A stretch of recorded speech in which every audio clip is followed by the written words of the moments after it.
조 바이든 대통령이 19일 대국민 연설을 통해 팔레스타인 무장정파 하마스, 러시아와 각각 전쟁 중인 이스라엘과 우크라이나를 모두 도울 수 있도록 지지해달라고 호소했습니다. 아담스 시장은 뉴욕시 레스토랑에 5개 식당 영구화 지침을 발표해 내년부터 라이센스 제도를 통해 5개 식당을 영구적으로 허용할 것이라고 밝혔습니다. 이번 주말 뉴욕시에는 비 소식이 있으며 토요일 밤부터는 강한 돌풍과 추위가 있겠습니다. 맨해튼 유엔 본부 옆 대규모 부지를 소유한 개발업체가 카지노 건설을 승인해주면 저렴한 임대주택 500여 가구를 제공하겠다고 제안했습니다.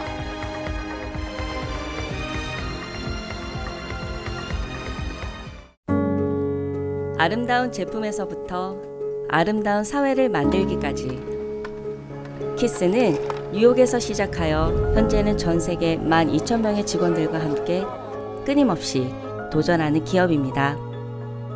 사람을 생각하고 존중하는 기업. 키스는 한인들이 사회의 주인공이 될 수 있도록 든든한 버팀목이 되겠습니다. 글로벌 뷰티 기업 키스.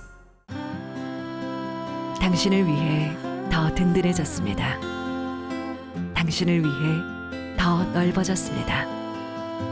당신의 가능성을 위해, 당신의 비즈니스를 위해 20년 한결같이 사람이 중심이 되는 은행. 20년의 든든함으로 더 큰 가능성을 만들어갑니다. Discover your possibilities. PCB Bank. 더 든든한 힘으로 더 전문적인 금융 서비스로 비즈니스의 가능성을 찾습니다. PCB뱅크 제공입니다. 시청자 여러분 안녕하십니까? 10월 20일 금요일 TKC 뉴스데스크 첫 소식입니다. 조 바이든 대통령이 19일 대국민 연설을 통해 팔레스타인 무장정파 하마스, 러시아와 각각 전쟁 중인 이스라엘과 우크라이나를 모두 도울 수 있도록 지지해달라고 호소했습니다. 저녁 황금 시간대 방영된 연설에서 바이든 대통령은 테러리스트 하마스와 독재자 블라디미르 푸틴 러시아 대통령이 대가를 치르지 않으면 더 많은 혼란, 죽음, 파괴가 초래된다며 미국과 세계가 치러야 할 비용도 커진다고 경고했습니다. 푸틴은 우크라이나인들을 공포에 떨게 만들 무인기와 탄약을 사기 위해 이란과 북한의 눈을 돌렸다며 북한과 이란도 언급했습니다. 바이든 대통령의 목표는 전쟁 지원 예산 확보입니다. 그는 우리 핵심 파트너인 이스라엘과 우크라이나를 지원하기 위해 필요한 긴급 안보 예산 편성을 의회에 요청할 것이라며 여러 세대에 걸쳐 미국 안보에 도움이 될 현명한 투자라고 말했습니다. 또한 사소하고 당파적인 분노의 정치가 위대한 나라인 우리의 책임 수행에 방해가 되도록 놔둘 수는 없다며 우크라이나 지원 예산 책정에 반대하는 공화당 강경파를 겨냥하기도 했습니다. 로이터 통신에 따르면 바이든 대통령이 의회에 승인을 요청할 예산은 1,000억 달러가 넘습니다. 우크라이나 지원액이 600억 달러, 이스라엘 지원액이 140억 달러이고 중국의 위협을 받는 대만 지원 예산과 미국 국경보안 강화 예산도 포함될 것으로 알려졌습니다. 아담스 시장은 뉴욕시 레스토랑에 5개 식당 영구화 지침을 발표해 내년 봄부터 라이센스 제도를 통해 5개 식당을 영구적으로 허용할 것이라고 밝혔습니다. 19일 뉴욕시는 지난 8월 에릭 아담스 뉴욕시장이 서명한 5개 식당 영구화 조례안의 초안을 발표했습니다. 새 조례안에 따라 5개 식당은 크기와 위치 등이 명확히 제한되며 로드웨이 식당의 경우 4월부터 11월 사이에만 영업이 가능해집니다. 뉴욕시가 공개한 다이닝 아웃 NYC 홈페이지에 따르면 5개 식당은 비상차선을 침범하지 않게 지어야 하며 지하철 입구와 소방시설의 위치를 고려하여 승인됩니다. 또한 크기와 건축 재료가 명확히 규정되며 장애인 접근이 용이하도록 오픈된 구조여야 함과 동시에 배수장치와 쥐방지 보호장벽이 구비되어 있어야 합니다. 로드웨이 식당의 경우 4월부터 11월까지 8개월 동안 영업이 허용되며 사이드워크 식당의 경우 레스토랑이 $1,000의 수수료를 지불할 시 연중 내내 영업이 허용됩니다. 앞서 뉴욕시는 팬데믹 당시 경제 타격이 큰 식당들을 위해 5개 식당을 운영할 수 있도록 허용했습니다. 그러나 소음과 위생 문제가 여러 번 지적돼 별도 조례를 통과시켜 라이센스 제도를 통해 정돈된 모습으로 5개 식당을 운영하는 방안을 추진했습니다. 미라주시 뉴욕시 부시장은 앞으로 모든 것이 특정한 모습을 갖도록 통일된 디자인 지침을 마련했다고 말했습니다. 새로운 조례안은 30일의 검토 기간을 가진 뒤 확정될 예정입니다. 이번 주말 뉴욕시에는 비 소식이 있으며 토요일 밤부터는 강한 돌풍과 추위가 찾아오겠습니다. 뉴욕시에는 오늘부터 토요일까지 비가 내리겠습니다. 이로써 뉴욕시는 7주 연속 비 내리는 주말을 맞이하게 됩니다. 오늘 아침 뉴저지에서는 폭우가 쏟아진 가운데 뉴욕시에는 1인치 이하의 비가 예보돼 홍수의 위험은 없을 것으로 보입니다. 오늘 밤까지 꾸준한 비가 계속되는 가운데 때때로 천둥이 칠 수 있겠습니다. 토요일에도 흐린 날씨가 계속되며 산발적인 소나기가 내릴 수 있겠습니다. 이 비는 토요일 오후에 서서히 멎을 것으로 보이지만 비가 그친 뒤에는 돌풍과 추위가 찾아오겠습니다.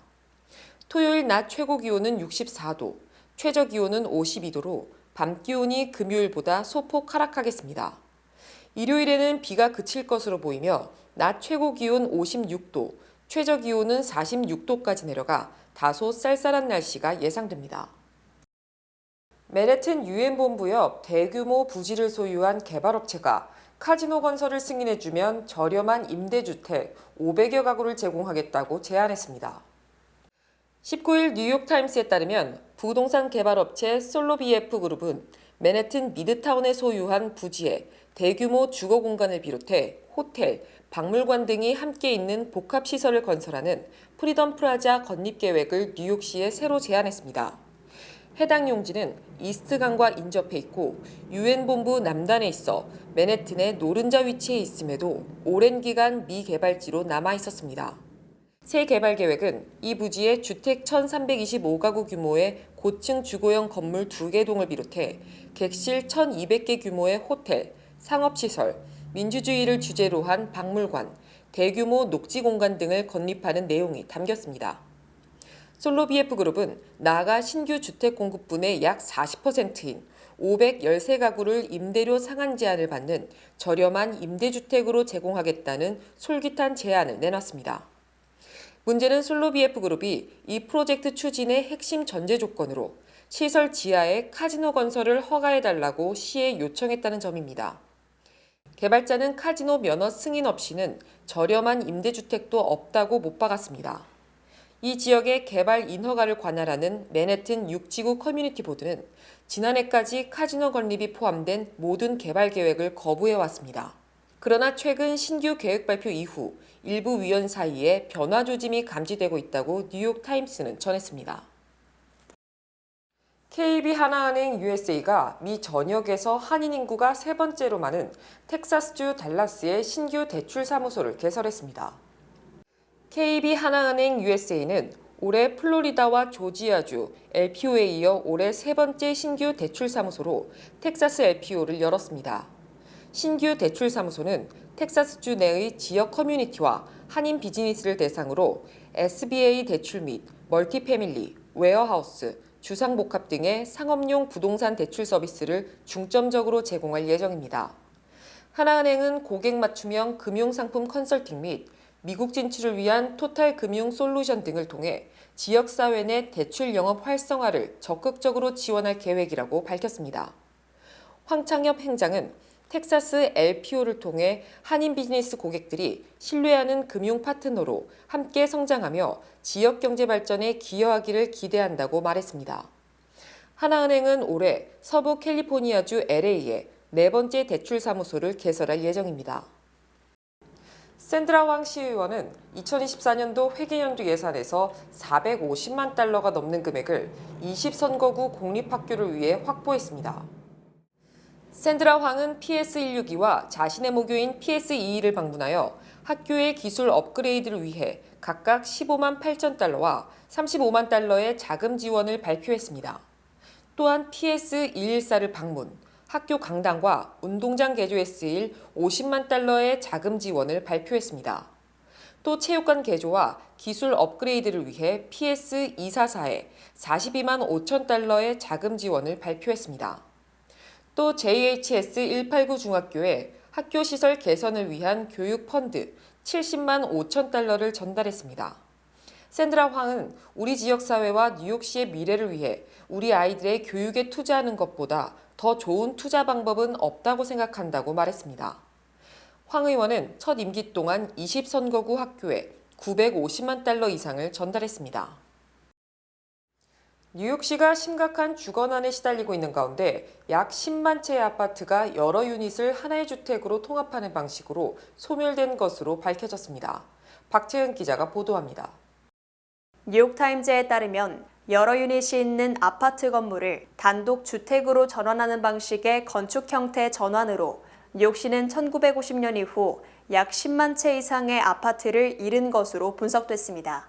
상업용 부동산에서 일하는 멜로이 씨는 그는 약 10년 전 뉴욕시에서 두 자녀를 키우다 집이 너무 작게 느껴져 자신의 집 아래층 아파트를 구매 후 바닥에 구멍을 뚫어 더 커다란 아파트로 만들었다고 말했습니다. 특히 1990년 당시 경제위기에서 막 벗어난 도시에는 이러한 방식으로 주택을 통합해서 거주하는 비율이 급증했다고 말했습니다. 이는 특히 맨해튼 어퍼이스트 사이드와 웨스트 빌리지, 브루클린의 파크 슬로프와 같은 부유한 지역에서 빈번하게 발생했습니다. 그 결과 도시의 아파트 수는 꾸준히 증가했지만 신규 건설 속도는 늘어나는 인구와 폭발적인 수요를 따라잡지 못해 뉴욕시의 주거난 문제는 걷잡을 수 없이 커졌습니다. 이번 연구를 진행한 환경보호론자 아담 브로드하임은 가족이 늘어나면서 기존 아파트를 이러한 방식으로 확장해 더 큰 공간에서 살고자 하는 사람들을 원망하려는 것은 아니다라고 말했습니다. 그러면서 새 주택을 더 많이 짓는다면 문제가 되지 않는다고 말했습니다. 그러나 2010년부터 2021년까지 어퍼이스트 사이드를 포함하는 커뮤니티 구역에 3,000채의 신규 주택이 추가된 반면 같은 기간 아파트 통합으로 인해 약 2,000채가 손실, 또 철거 과정에서 1,000여 채가 추가로 손실됐습니다. 제롬 파월 연방준비제도 의장은 물가 상승률이 여전히 높다며 2% 물가 목표 달성을 위해 경제 성장세를 냉각시키는 것도 감수하겠다고 밝혔습니다. 파월 의장은 19일 뉴욕 경제클럽 간담회에서 최근 몇 달간 인플레이션이 둔화하고 있다는 수치는 물가가 목표를 향해 계속 하락하고 있다는 신뢰 구축의 시작에 불과하다며 이같이 말했습니다. 또 이스라엘과 하마스 사이 전쟁에 대해 우려를 표하며 지정학적 긴장이 매우 높아져 세계 경제 활동에 중대한 위험을 초래한다며 경제에 미칠 영향을 파악하기 위해 전개 상황을 모니터링하고 있다고 설명했습니다. 파월 의장은 인플레이션 둔화가 실업률 상승이라는 대가를 치르지 않았다며 이는 환영할 만한 발전이지만 역사적으로 매우 이례적인 일이라고 평가했습니다. 특히 지난달 소매 판매 지표 호조를 언급, 경제 성장세가 예상 밖으로 좋다며 물가를 2% 수준으로 낮추기 위해선 일정 기간 추세를 밑도는 성장세와 노동시장 과열 완화가 필요하다고 지적했습니다. 미국 경제의 부담 요인으로 꼽혔던 연방 학자금 대출 상환이 실제로는 별다른 충격을 주지 않을 것이라는 분석이 제기됐습니다. 뉴욕 연방준비은행이 19일 발표한 연구 결과에 따르면 학자금 대출 상황 때문에 줄어드는 소비 여력은 매달 56달러 정도일 것이라고 분석했습니다. 이는 미국의 소비 지출을 0.1%포인트 정도 줄이는 데 불과한 액수라는 것이 뉴욕 연은의 설명입니다. 당초 학자금 대출 상황 재개가 미국 소비자들의 임금 상승률 둔화와 맞물려 경기 침체 요인이 될 것이라는 우려도 있었지만 실제 충격은 훨씬 적을 것이라는 이야기입니다. 뉴욕 연은은 연방정부가 대출 상황 재개에 앞서 학자금 대출자가 자신의 소득 수준에 맞춰 매달 상환금을 낼 수 있도록 제도를 변경했고 팬데믹 기간 누적된 저축 증가가 대출 상환 부담을 상쇄했다고 설명했습니다. 대선의 승패를 결정하는 경합주를 대상으로 한 여론조사에서 조 바이든 대통령이 도널드 트럼프 전 대통령에게 오차 범위 이상으로 밀리는 것으로 나타났습니다. 블룸버그 통신과 여론조사 업체 모닝 컨설트가 7개 경합주 유권자 5,023명을 대상으로 5일부터 10일까지 진행, 18일 공개한 여론조사에 따르면 양자 가상 대결에서 트럼프 전 대통령이 47%로 43%를 받은 바이든 대통령을 4%포인트 앞섰습니다. 트럼프 전 대통령은 녹색당, 무소속 등을 포함한 다자대결에서도 바이든 대통령보다 4%포인트 앞선 지지를 받았습니다. 애리조나, 조지아, 미시간, 네바다, 노스캐롤라이나, 펜실베니아, 위스콘신 등 7개 주 가운데 바이든 대통령이 앞서는 곳은 네바다 한 곳이었습니다. 미시간은 비슷한 지지율을 기록했으며 다른 5개 주에서는 트럼프 전 대통령이 이겼습니다.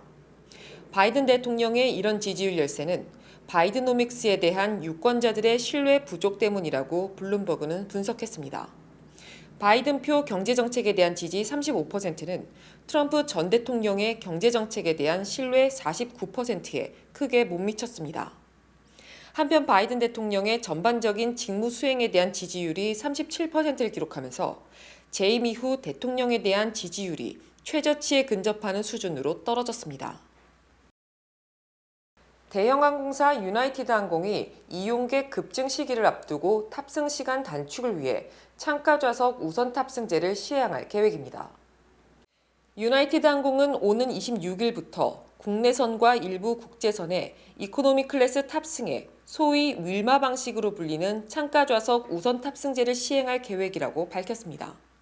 창가 좌석 항공권 구매자가 가장 먼저 탑승하고 이어 가운데 좌석, 통로 좌석 순으로 타는 방식입니다. 단 이코노미석을 함께 예약한 가족 동행자는 같이 탑승할 수 있습니다. 유나이티드 항공은 국내선 4개 노선에서 이 방식을 시범 운영해 본 결과 탑승 시간을 최대 2분까지 절약할 수 있었다고 밝혔습니다. 탑승 방식 변화는 일반 이코노미석에만 적용됩니다. 21일 오후 9시 30분에 본 방송에서 특선 영화 덕구가 방송됩니다. 영화 덕구는 방수인 감독의 영화로 우리 모두가 공감할 수 있는 가족에 대한 진정성 있는 이야기를 그린 작품입니다. 덕구는 어린 손자와 살고 있는 70살 덕구 할배가 자신에게 주어진 시간이 얼마 남지 않음을 알게 되고 자신을 대신할 사람을 찾기 위해 먼 길을 떠나는 과정을 그린 영화입니다. 이순재가 노게런티로 참여한 영화로 주목받았으며 천대일의 경쟁률을 뚫고 주인공 덕구로 캐스팅되어진 천재아역 정지훈과 장광, 성병숙, 차순배의 명품 연기력으로 영화의 완성도를 더합니다. 특정 인물이 아닌 우리 모두의 그리운 이를 대변하며 관객들의 마음속에 그리움의 물결을 일렁이게 만듭니다. 방수인 감독은 가족의 의미가 희미해지고 개인의 가치가 우선시되는 오늘날 거울에 비친 내 모습에서 발견하게 될 그리운 누군가의 모습으로부터 위로받길 바라는 마음을 고스란히 영화에 담아내고자 했다고 소개했습니다. 우리 덕구 우야면 좋겠노. 뱅크 오브 호프가 뉴욕, 뉴저지 진출 25주년 기념 개인 체킹 계좌 프로모션을 진행합니다. 개인 체킹 계좌를 개설할 가장 좋은 기회, 지금 가까운 지점을 방문하세요. 본 프로그램은 희망을 설계하는 전문가들의 은행, 뱅크 오브 호프 후원입니다. 주요 단신 전해드립니다. 미국의 원유 재고가 줄어든 데다 이스라엘과 하마스 간 전쟁에 이란이 개입할 수 있다는 우려에 뉴욕 유가가 2주 만에 최고치를 경신했습니다. 미국에서 고금리로 주택시장이 얼어붙으면서 주택 거래량이 2010년 이후 10여 년 만에 최저 수준으로 떨어졌습니다. 연방국무부는 세계 여러 곳에서 고조된 긴장과 미국인을 겨냥한 테러 공격과 시위 가능성 때문에 해외에 있는 미국인에게 더욱 안전에 주의할 것을 권고한다며 전 세계 안전주의보를 내렸습니다. 연방노동부가 발표한 지난주 신규 실업수당 청구 건수는 19만 8천 건으로 전문가 전망치였던 21만 건을 밑돈대다 지난 1월 이후 가장 낮은 수치를 기록했습니다. 뉴욕 한국문화원이 할로윈을 맞아 오는 30일 오후 4시 뉴욕 국립도서관 53스트리트에서 쌍둥이 도깨비의 저자 프랜시스 차를 초청해 뉴욕시를 점령한 도깨비 어린이 행사를 개최합니다. 뉴욕 한인회와 중앙대학교 병원이 한인회 회원들의 건강 지원을 위해 우호결연 협약을 체결했습니다. 약국 체인을 운영하는 CVS는 페니레프린이 유일한 주요 성분으로 함유된 경구용 감기약을 판매대에서 내리고 더는 판매하지 않기로 했습니다. 이는 DA 일반의약품 자문위원회가 지난달 회의에서 페니레프린이 든 약을 복용하더라도 비강충혈 완화제로서 효과가 없다는데 만장일치로 내린 결론에 따른 결정입니다. 연방 센서스국에 따르면 지난 1년여간 뉴욕, 뉴저지, 커네티컷 등 트라이스테이트를 떠난 주민이 90만 명에 달했습니다.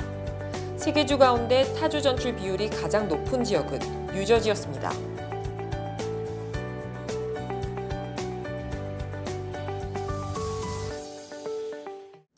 날씨 전해드립니다. 토요일인 내일은 흐린 가운데 비 소식이 있겠습니다. 낮 최고 기온은 64도, 최저 기온은 52도입니다. 해 뜨는 시간은 7시 13분, 해지는 시간은 6시 6분입니다. 이상으로 주간 날씨와 세계 날씨 전해드립니다.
프라미스 국악찬양 선교단 주최 찬양축제에 여러분을 초대합니다. 주의 길을 가리라라는 주제로 열리는 이번 찬양축제는 10월 29일 일요일 오후 5시 프라미스 교회 예루살렘 성전에서 열립니다. 이번 축제는 국악찬양 선교단이 활발한 선교 활동을 펼치도록 후원하기 위해 마련됐습니다. 여러분들의 적극적인 참여와 후원을 부탁드립니다. 이상으로 10월 20일 금요일 TKC 뉴스데스크 여기서 마치겠습니다. 시청해주신 여러분 고맙습니다.